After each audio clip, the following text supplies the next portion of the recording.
Ever wondered why some Jamaicans can't build sandcastles on their own beaches? Picture this.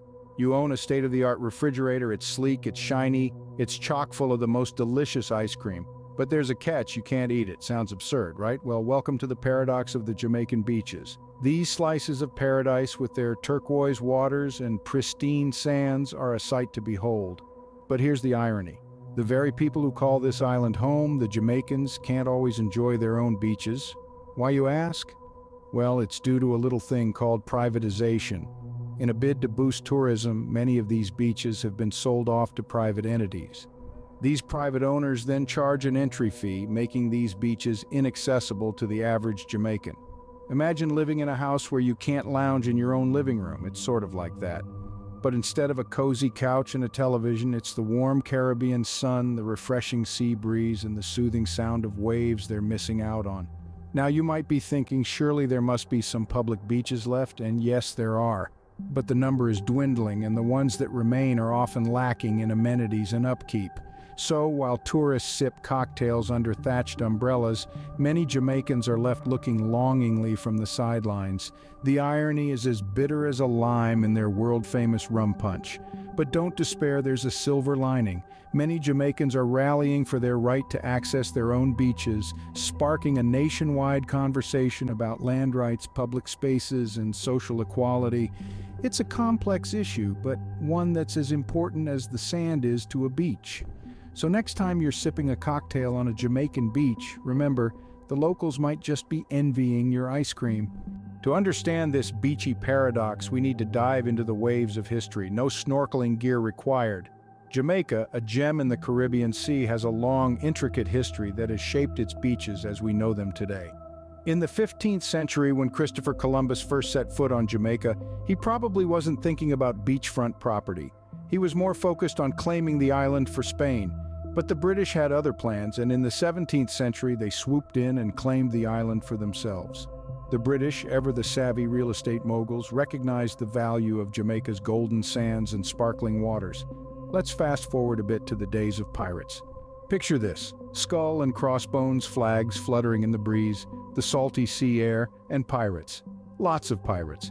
Pirates are famous for many things, but did you know they were also early adopters of beachfront living? That's right. Pirates loved a good sandy shore almost as much as they loved a chest full of doubloons. They'd dock their ships, roll out their beach towels, and enjoy a bit of sun before setting off on their next swashbuckling adventure.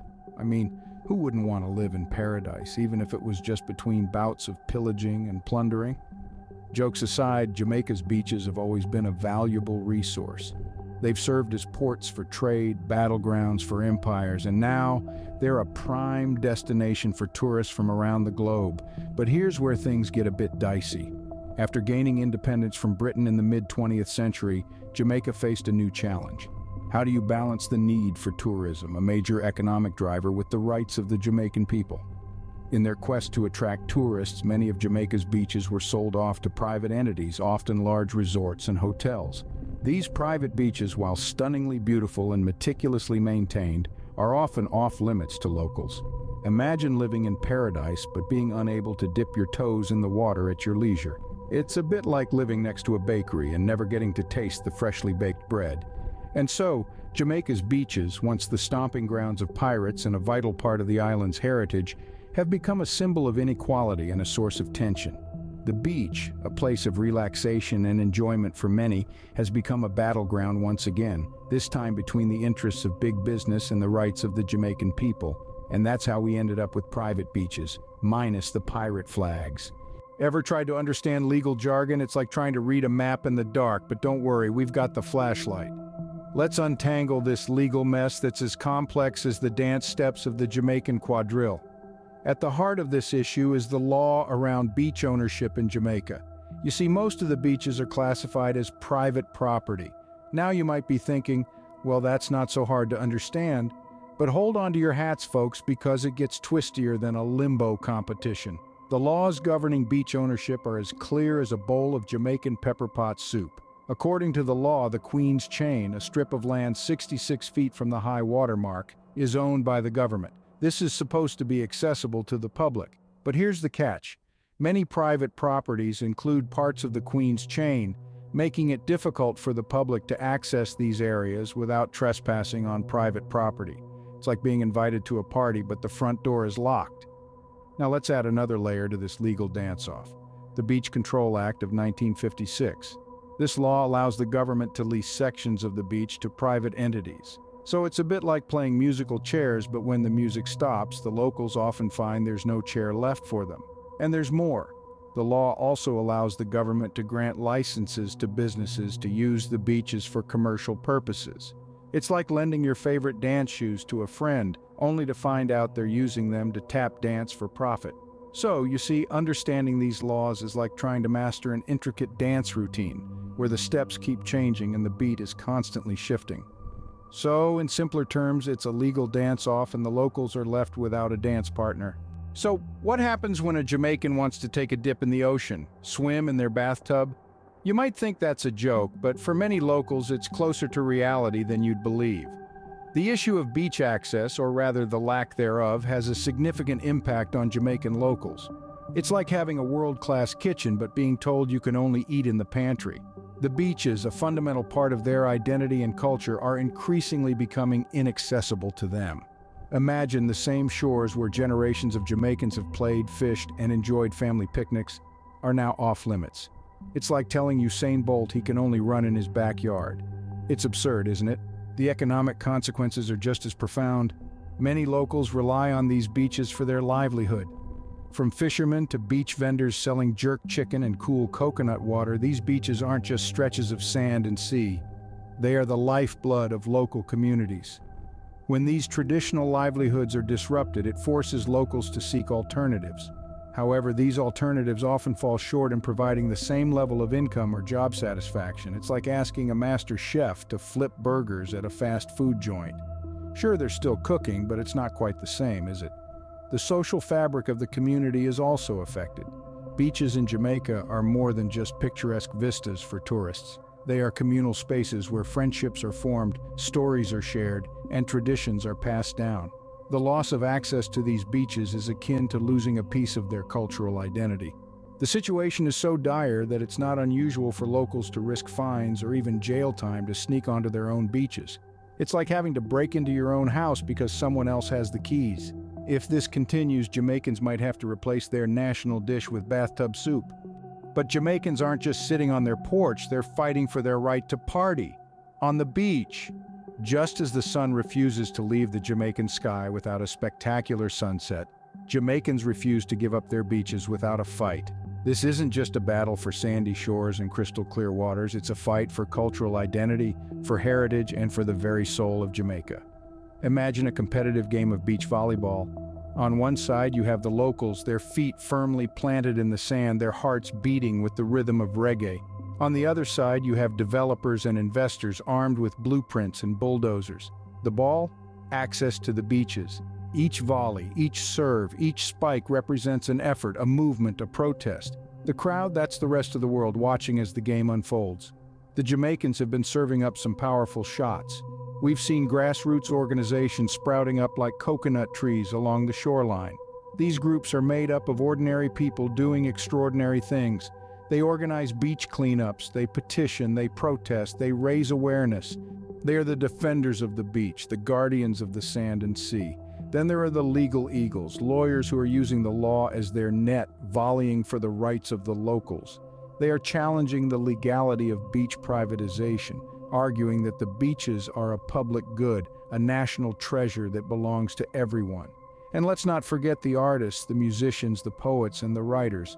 They are the commentators of this game, using their words and their art to paint a vivid picture of the struggle. Their songs, their stories, their images are powerful serves that echo across the court. But this isn't a one-sided game. The developers and investors are playing hard too.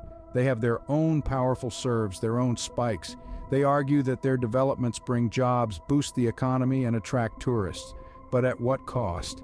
This game of beach volleyball is far from over. The score is still close, the ball is still in play. The crowd is on the edge of their seats, waiting to see who will make the next move, who will score the next point. But remember this, in beach volleyball, as in life, it's not just about winning the game, it's about how you play, it's about teamwork, strategy, and determination. It's about diving for that impossible shot, about getting back up when you're down, about fighting for every point. And Jamaicans, they know how to play. They play with passion, with spirit, with heart. They play for their beaches, for their right to party on the sand under the Jamaican sun. They play for the love of the game and the love of their island. And the game is on. All they need is a good serve to win the match. Tourists love beaches and Jamaica loves tourists. But what happens when the two clash? A beach brawl? Well, not exactly a beach brawl, but it's a paradox that's as puzzling as why coconuts grow on palm trees. Here's the thing. Tourism is Jamaica's golden goose, laying the glistening eggs of economic prosperity. It contributes to a significant chunk of the nation's GDP and provides jobs for thousands of Jamaicans. Tourists flock to Jamaica for its pristine beaches, vibrant culture, and the promise of that quintessential Caribbean experience. But here's the twist in the tale. The very industry that brings prosperity to the island also creates barriers for the locals, denying them access to their own beaches. It's like being told you can't have a slice of your own birthday cake. It's absurd, isn't it? Picture this. You're a Jamaican wanting to soak up some sun, build sand castles, maybe take a dip in the ocean. But you're barred from entering because the beach has been privatized for tourists. It's like a secret club where only those with the right passport can enter. It's as if the beaches have been kidnapped by the tourism industry, held hostage behind the walls of all-inclusive resorts. But let's not paint tourism as the villain here.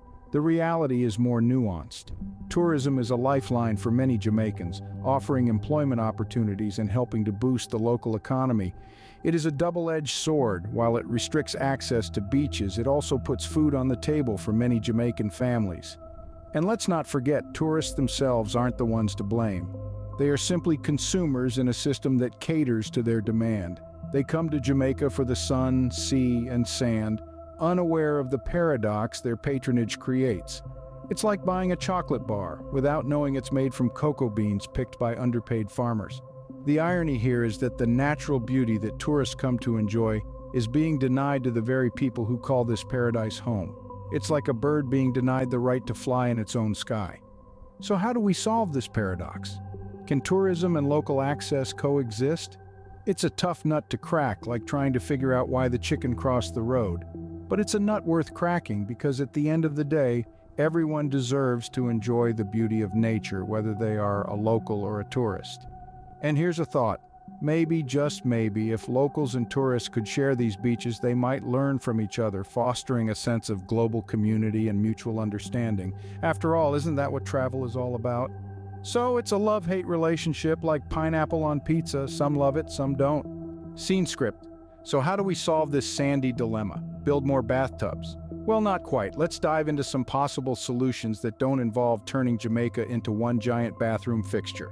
First, we could start with legal reforms. Imagine if the law was like the ocean, sometimes calm, sometimes a little wild, but always there for everyone. Just as everyone has a right to enjoy the ocean, the law could ensure that everyone can access our beautiful beaches.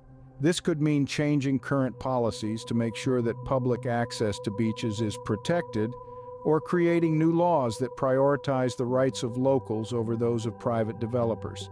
In addition to legal changes, we could also look at community initiatives. Picture this: local communities taking the lead in managing and maintaining their beaches.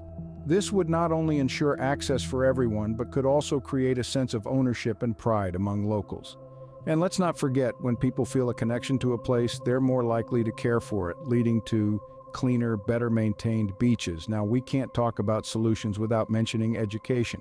By teaching locals and visitors alike about the importance of beach access, we can create a culture of respect and understanding. It's like teaching someone to swim. Once they understand how it works, they're less likely to sink. Finally, let's not forget negotiation. Yes, it sounds as fun as getting sand in your swimsuit, but it's crucial. By opening a dialogue between locals, developers, and the government, we can find a balance that benefits everyone. Think of it as a beach volleyball game. It's all about teamwork and communication. So there we have it, from legal reforms to community initiatives, education and negotiation. These are just a few ways we can tackle this sandy issue. It's not going to be a walk on the beach, but with a little effort and collaboration, we can ensure that Jamaican beaches remain accessible for everyone. So, no need for more bathtubs, just some common sense and a little teamwork. So what's next for Jamaican beaches? Turning into a giant sand castle? Well, that would surely be a sight to behold. But let's step back from the sand castles for a moment and consider the real future of these coastal gems. Based on current trends, the situation might seem a bit gloomy, but remember, even the darkest cloud has a silver lining, and in this case, that lining might just be as bright as the Jamaican sun. The fight for access to Jamaican beaches is far from over. The locals are raising their voices, and the world is starting to listen. There's a growing momentum towards a more inclusive beach culture, one where the sand and sea aren't just the playground of the privileged, but a shared treasure for all. In the same vein, there's a push towards sustainable tourism, one that respects and preserves the natural beauty of the island instead of exploiting it. This means less overcrowding, less pollution, and most importantly, less erosion. So maybe, just maybe, our beloved beaches won't turn into a giant sandcastle after all. But this future isn't guaranteed. It's not something that can be achieved overnight. It's a future that requires commitment from the government, from the tourism industry, and from us, the people who love and cherish these beaches. There's also a need for creative solutions. Maybe it's a matter of implementing reasonable access fees, or establishing community-managed beaches, or finding a balance between private and public access. The possibilities are as vast as the ocean itself. And while we're on the topic of the ocean, let's not forget about climate change. Rising sea levels and stronger storms pose a real threat to Jamaican beaches. So, the fight for access is not just about who can lounge on the sand, but also about who will stand up and protect these shores. So let's hope the future of Jamaican beaches isn't a giant sandcastle, but an open paradise for all. Because in the end, a beach is more than just a stretch of sand. It's a place of connection, a place of joy, a place of heritage, and that's something worth fighting for. So why can't Jamaicans access their own beaches? It's a complicated cocktail of history, laws, and tourism. Indeed, it's not a simple question to answer. It's a paradox, an irony of sorts. Jamaica, the island paradise, is known for its stunning beaches. Yet, the very people who call this paradise home find themselves tangled in legal knots just to enjoy their own sandy shores. Let's take a walk back through what we've covered. We delved into the history of Jamaican beaches, understanding how they transitioned from a common resource to a commodity. We untangled the legal web that has made beach access a contentious issue, and we saw the impact this has had on the local communities. We also explored the tourism paradox, where the very industry that brings economic prosperity to the island also contributes to the beach access problem. We've seen the fight for access, the struggle of the Jamaican people to reclaim their right to their beaches, and we've looked at potential solutions, ways in which this issue can be addressed to ensure that everyone, locals and tourists alike, can enjoy Jamaica's beautiful beaches. We've peered into the future of Jamaican beaches, a future that we hope is brighter and more inclusive. But why does all this matter? It matters because beaches are not just about sun, sand, and sea. They're about community, heritage, and identity.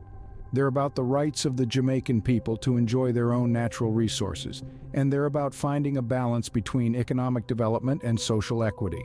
So, as we wrap up this journey, let's remember that this isn't just a Jamaican issue, it's a global one, a reminder of the importance of equitable access to natural resources. With that, let's end on a high note, shall we? Let's imagine a future where every Jamaican can freely access their beaches, where every tourist understands the value of these natural wonders, and where every ice cream is shared. Because after all, isn't sharing what beaches are all about? And remember, the next time you're on a Jamaican beach, don't forget to share your ice cream. Thank you for watching, and please do not forget to like, share, and subscribe to the channel.